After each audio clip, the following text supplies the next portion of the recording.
Hello friends, welcome back to my YouTube channel. মই ধনজিত আৰু আপোনালোকৰ চেনেল ডিজিটেল ভাবে বন্ধু।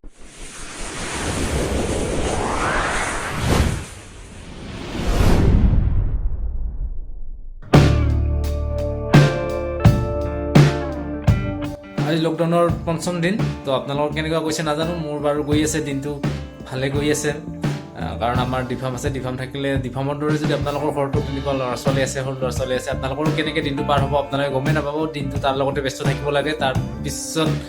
বিশেষ কৰিব লগা একো নাই তাৰ মাজতে আপোনালোকৰ কাৰণে অলপমান কিবা এটা বনাইছোঁ আশা কৰোঁ আপোনালোকে চাব আৰু যদি চাই মোৰ ভাল লাগিব আৰু কেনেকুৱা পাই কমেণ্ট কৰি জনাব।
আজি ভিডিওটো বহুত বেছি দীঘলী নকৰোঁ যোৱাকালি ৰাতিটো টোপনি যাওঁতে বহুত দেৰি হৈছে আজি দিনতো ৰেষ্ট কৰিব পৰা নাই তাৰ কাৰণে টোপনি লাগি আছে গতিকে আজি ভিডিওটো ইমানতে সামৰিছোঁ যদি ভাল লাগিছে লাইক কৰিব শ্বেয়াৰ কৰিব আৰু কমেণ্ট কৰি জনাব কেনেকুৱা পাইছে তেতিয়াহ'লে আজি ভিডিওটো ইমানতে সামৰিছোঁ ধন্যবাদ জয় অসম শুভৰাত্ৰি।